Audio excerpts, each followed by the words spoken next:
খোদ মেয়রের পাড়াতেই আইন শৃঙ্খলা নিয়ে প্রশ্ন। কি ঘটনা?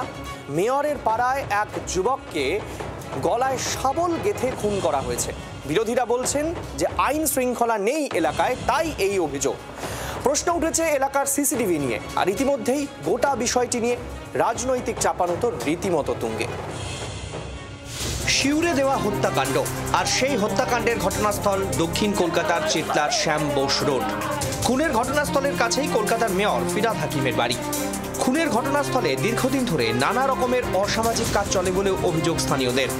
শ্যাম বোস রোডের আইন শৃঙ্খলা নিয়েও প্রশ্ন উঠছে। তার সঙ্গে আরও অভিযোগ, এই এলাকায় কলকাতা পুলিশের পর্যাপ্ত সিসিটিভি নেই, এমনকি অভাব রয়েছে পুলিশি নজরদারির, এমনকি স্ট্রিট লাইটেরও অভাব। যদিও এই অভিযোগ মানতে রাজি নন মেয়র ফিরহাদ হাকিম। তার মতে খুনের ঘটনাস্থলের অধিকাংশ এলাকাই রেলের আওতায়। মুখ্যমন্ত্রীকেও জানিয়েছি যে আরও কঠোর হওয়ার জন্য।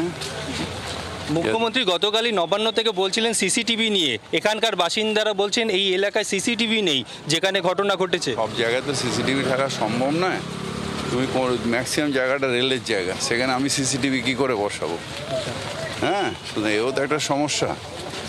কলকাতা পুলিশের কমিশনার মনোজ ভার্মা অবশ্য দাবি করেন, পুলিশ নিয়মিতই এই এলাকায় রেড করে।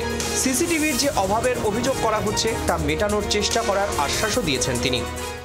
সিসিটিভি মানে এই যে ইনসিডেন্ট হয়েছে এটাতে কিছু আমাদের কাছে সিসিটিভি এভিডেন্স কিছু আছে, সেটা আমরা তদন্তের স্বার্থে এই মুহূর্তে বলছি না, কিন্তু আরও এখানে সিসিটিভি আলো এইগুলো বাড়ানো যাবে, সেটা নিশ্চয়ই আমরা দেখে নিচ্ছি অ্যান্ড ওর উপর অ্যাকশন হবে। যদিও রাজ্যের বিরোধী রাজনৈতিক দলের নেতারা এই খুনের ঘটনায় শাসক তৃণমূল কংগ্রেসের দিকেই আঙুল তুলছে। রাজ্যে দুষ্কৃতিরা চলছে বলেও ফের একবার তোপ দেখেছেন তারা। পশ্চিমবঙ্গে তো খুন রোজই চলেছে। মেয়রের এলাকায় হতে পারে, মুখ্যমন্ত্রী এলাকায় হতে পারে, ভাবি মেয়রের এলাকায় হতে পারে, অনেক রকমই চলছে। খুনের ঘটনার পর এক স্থানীয় বাসিন্দা পুলিশের বিরুদ্ধে নিষ্ক্রিয়তার অভিযোগ তুলেছিলেন। এমন কোনো অভিযোগ তারা পাননি বলেই জানিয়েছেন পুলিশ কমিশনার।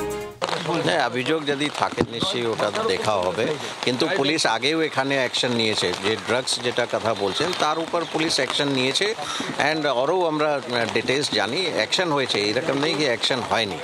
এটা আগে থেকেই প্ল্যানিং করে কিছু হয়েছে, সেটা আমাদের মানে ইনভেস্টিগেশনে যেটা আমরা ইনিশিয়ালি পাচ্ছি, কিন্তু এই মুহূর্তে ডিটেলস আমরা বলছি না। বিজেপি নেতা তথা কেন্দ্রীয় মন্ত্রী সুকান্ত মজুমদার চেতলা খুনে সরাসরি ফিরহাদ হাকিমের দিকে আঙুল তোলেন। বিরোধীদের দিকে পাল্টা তোপ দেখেছে তৃণমূল। অস্বাভাবিক কিছু নয়, কারণ মেয়রই তো এদেরকে লালিত পালিত করেন, এরাই তো ভোট চুরি করে, বিজেপির লোকেদেরকে মারধর করে, মদের আসর বসেছে সেখানে মেয়রের বাড়ির কাছে। মেয়র জানবে না? কোনো বাংলার মানুষ কি বিশ্বাস করবে যে মেয়রের বাড়ির সামনে এই ধরনের ঘটনা ঘটছে আর মেয়র সাহেব জানেন না? এটা মেয়রের ওয়ার্ড বলে কলকাতা পুলিশ তো আলাদা করে সুরক্ষা দেবে না। কলকাতা পুলিশের কাছে 144টা ওয়ার্ডেরই সমান প্রায়োরিটি রয়েছে। এবার যেই জায়গাটায় ঘটেছে সেই জায়গাটায় রাত্রিবেলা 11টার পরে স্বাভাবিক কারণে রাস্তায় যান চলাচল কমে যায়, মানুষ চলাচল কমে যায়। সেখানেও কলকাতার বুকে যদি এ ধরনের ঘটনা ঘটে, পুলিশ আরও বাড়তি সতর্কতা অবলম্বন করেছে। ইতিমধ্যেই সিসিটিভি ফুটেজ থেকে আইডেন্টিফাই করা গেছে সেই ব্যক্তিকে। ভোট যত এগিয়ে আসছে ততই চলছে রাজনীতির পারদ।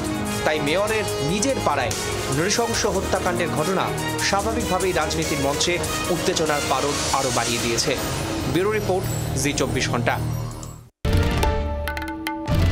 বাংলার আওয়াজ, বাঙালির আবেগ, জি 24 ঘন্টা।